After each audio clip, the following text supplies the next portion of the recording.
Wanita ini dipasangkan sebuah kontak lensa yang spesial, meletakkan sebuah chip kecil di wajah yang terbakar, kemudian menghubungkan kabel halus. Tak lama kemudian, muka yang hancur terbakar ini telah diperbaiki secara utuh. Coba kedipkan mata 2 kali. Apakah analisis wajah telah muncul? Sudah. Tak hanya itu, dia bahkan memiliki kemampuan analisis wajah. Hanya dengan mengedip mata, dia bisa menjadi wajah orang lain. Ini benar-benar sangat sempurna. Ini membuatku terpikir masa-masa kuliahku.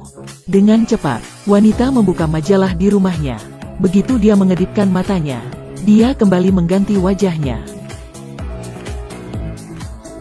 Sempurna.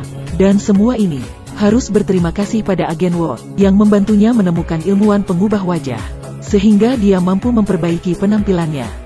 Untuk membalas kebaikannya, wanita itu ternyata berubah menjadi wanita yang dicintai Ward, bersiap memberinya kejutan yang dia nanti-nantikan. Namun Ward justru menolaknya. Dia mengambil sebuah dokumen dan diserahkan ke tangan wanita. Begitu wanita membuka dan melihatnya, ternyata adalah dokumen seorang tahanan. Jika kamu ingin membalas budi, maka bantu saya menyelundup masuk ke pangkalan militer dan menyelamatkannya. Wanita tentu saja bersedia. Dia menyetujuinya dengan tidak ragu. Tak lama kemudian, ruangan kantor mendapat panggilan dari penjaga pintu bahwa istri petugas Glenn telah tiba. Glenn membuka kamera pemantau dan melihat, memastikan itu adalah istrinya. Jadi dia tidak banyak berpikir dan membiarkannya masuk. Baik, biarkan dia masuk. Baik, Pak. Maaf membuatmu menunggu lama, Anda boleh masuk sekarang. Terima kasih. Tapi mereka masih tidak tahu. Seorang agen wanita yang bisa mengubah wajahnya telah masuk ke kawasan mereka. Dengan cepat, agen wanita menganalisis seorang polisi. Dia melepaskan bajunya, membuang rambut palsu. Begitu dia mengedipkan mata, dia telah berubah menjadi polisi tadi. Sementara, Glenn mendapat panggilan dari istrinya. Dia mengira istrinya tidak bisa menemukan ruangannya. Namun istrinya saat ini berkata pada Glenn bahwa dirinya sedang terjebak macet. Glenn kaget tentang apa yang terjadi. Bukannya kamu barusan? Yang baru masuk tadi bukan dia. Asistennya kebingungan. Glenn langsung mengerti apa yang sedang terjadi. Dia berkata pada asistennya untuk menutup semua pintu keluar pangkalan militer.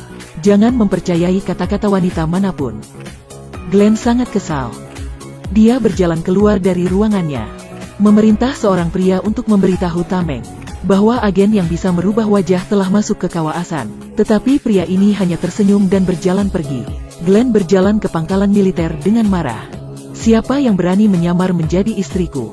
Di saat itu juga, istrinya telah datang. Istrinya menyapanya, "Halo sayang." Glenn berkata, "Diam di sana. Baring di lantai." "Glenn, kamu mengagetkanku. Cepat lakukan." Wanita kebingungan. "Ya Tuhan, bahkan aku membelikanmu kue kesukaanmu." Istri di hadapannya sangat menderita. Tapi Glenn juga sangat curiga. Apakah wanita ini benar-benar adalah istrinya? "Apakah kamu Carl?" Glenn yang saat ini tidak lagi mempercayai perkataan wanita. Dengan cepat, dia mengumpulkan semua agen wanita di pangkalan militer. Dia bertanya satu persatu untuk memeriksa. Dia bertanya, "Kapan terakhir aku memanggil namamu dengan benar?" Wanita itu menjawab, "Kamu tidak pernah memanggilku dengan benar, Pak."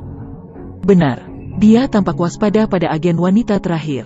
Mencubit pipinya dengan kuat. "Saya rasa kita telah menemukannya. Ini bukan mukamu." Wanita itu berkata, "Pak, tolong jangan begini." Ternyata dia salah. Semuanya bukan.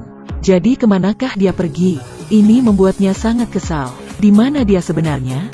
Glenn yang kesal tidak akan kepikiran. Wanita itu telah berubah menjadi pria dan berpas-pasan dengannya. Dia membuka pintu penjara bawah tanah, berjalan ke hadapan seorang tahanan. Muka pria itu seketika berubah menjadi wajah wanita. Tahanan itu langsung mengenalinya. Agen wanita yang dulu pernah dicuci otaknya. Dia baru saja ingin mengatakan sesuatu pada agen wanita, seolah-olah ingin mencuci otaknya lagi. Tapi dia justru ditinju oleh wanita. "Selama kamu patuh, kamu akan mendapatkan." Tak lama kemudian, agen wanita memulihkan wajahnya yang sesungguhnya. Dia dan Walt menyelamatkan tahanan dan mengikatnya di sebuah kursi. Cara cuci otak yang sebelumnya digunakan oleh pria ini akhirnya digunakan pada dirinya sendiri. "Jika saya patuh, maka saya akan mendapat hadiah." Sejujurnya, saya tidak masalah baik kamu patuh maupun tidak. Kemudian episode ke-14 berakhir di sini. Di episode selanjutnya, kami akan terus memperbaruinya tentang cerita agen rahasia. Jangan lupa like dan follow.